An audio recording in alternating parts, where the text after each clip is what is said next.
maxkamad ku taala dalka Talyaaniga ayaa furtay baaritaan ku aadan hanjabaad ka dhan ah Silvia Romano oo ah haweeney Talyaani oo u dhalatay ee afduubka loogu haystay Soomaaliya sida ay qortay wakaaladda wararka ee dowladda Talyaaniga ee ANSA. Waxa ay ka shaqeynaysay arrimaha gargaarka, waxaana sanadkii 2018 laga afduubay gudaha waddanka Kenya. Silvia Romano waxaa dib loogu celiyay dalkeeda kadib markii laga sii daayay kooxihii haystay. Sidoo kale wakaaladda ANSA waxa ay sheegtay in Silvia Romano ay ku biirtay diinta Islaamka ayna la baxday magaca Aisha. Waxa ay la kulantay nacayb lagu faafiyay baraha bulshada iyadoo lagu eedeeyay inaysan waji xumeyn ururkii Al-Shabaab iyo inay qaadatay diinta Islaamka sida ay xustay ANSA. Xubnaha ka tirsan xisbiga midigta fog ee Talyaaniga ayaa bilaabay olole ka dhan ah gabadhan oo nacayb abuuri kara sida ay ku warantay wakaaladda wararka ee Reuters. Siyaasi ka soo jeeda gobolka Treviso ayaa bartiisa Facebook soo dhigay muuqaal uu ku sheegay in Silvia Romano ama Aisha la daldalo, waxaana markiiba Facebook laga saaray muuqaalkaas. Muuqaalkaas waxa uu heliyay ereyo xadgudub oo ka dhan ah Aisha ama Silvia Romano. Romano waxa ay ahayd samafale ka howlgeli jirtay xarun lagu daryeelo carruurta agoonta ah oo ku taalay koonfurta bari ee Kenya. Kooxo hubeysan ayaa bishii November ee sanadkii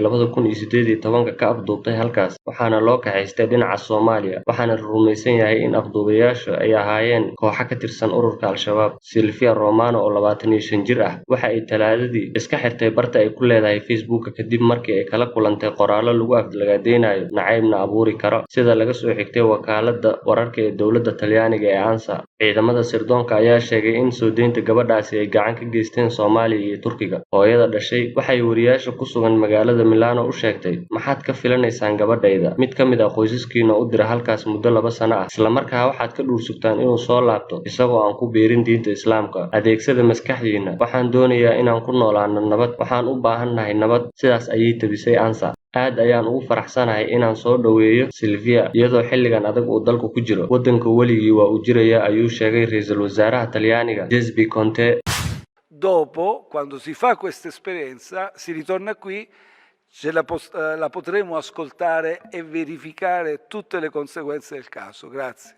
Silvia Romano markii ay Roma ka degtay waxaa soo dhaweeyay oo laabta geliyay waalidkeed iyo walaasheed, waxaana salaamay ra'iisul wasaaraha Talyaaniga iyo wasiirka arrimaha dibadda xilli ay qabtay dharka xijaabka. Silvia Romano markii ay gaartay magaaladii ay ka soo jeeday ee Milan waxa ay sheegtay in kooxihii afduubka u geystay ay si wanaagsan ula dhaqmeen isla markaana ay xushmad u muujiyeen. "Waxaan la qarxi rabaa farxad. Hadda way adag tahay in la qiyaaso. Fadlan ii ogolaada inaan neefsado. Waxaan la taagnahay amakaagiyo farxad. Aad ayay iiga tambateen," ayuu yiri aabeed Enzo oo axadii la hadlay warbaahinta sida ay qortay Reuters. "Waan adkaystay mana isjilcin," ayaa laga soo xigtay iyadoo dhahaysa Silvia, sida ay qortay wakaaladda wararka ee Reuters. Wararka ayaa sheegaya in haweeneydaasi laga soo daayay Malaysia looga shakisan yahay inay ka tirsan yihiin ururka Al-Shabaab oo Sabtidii ku sugnaa meel u dhow caasimadda Soomaaliya ee Muqdisho. Aisha Romano ama Silvia Romano waxa ay sheegtay inay maskax ahaan iyo jir ahaanba caafimaad dareemayso.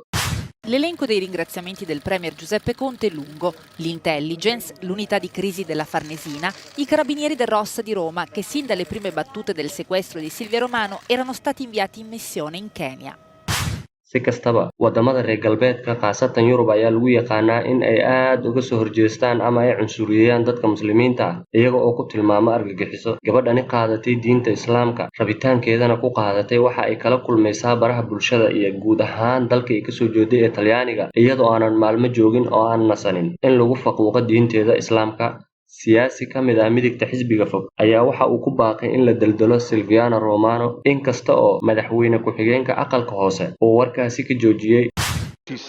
Poi però abbiamo osservato che quando è venuta la neoterrorista, visto che è risaputo che Shabab questo è e questo finanzia, e evidentemente questo. Wararka been abuurka ah ee laga faafiyay gabadhan ayaa waxaa ka mid ah inay uur u qaaday oo isguursadeen mid ka mid ah ururadii afduubayaasha ama kooxihii afduubka u geystay gabadhan. Siyaasi ka mid ah siyaasiyiinta midigta fog ayaa sidoo kale waxa uu sheegay in aanu jirin askari ka mid ah askartii Talyaaniga ama ciidamadii la dagaalamay ciidamadii Naaziyiinta ee uu hogaaminayay Hitler oo ka soo baxsaday Hitler kadibna qaatay dharkii iyo calaamadii lagu yaqaanay Naaziyiinta isaga oo hadalkaasi ku durayo gabadhan Aisha.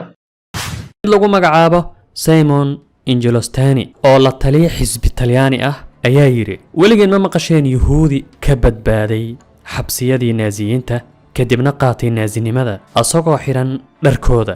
halkan dharkooda wuxuu ula jeedaa xijaabka ayuu ku tilmaamayaa in uu la mid yahay tuutihii ay xiran jireen ciidanka Adolf Hitler.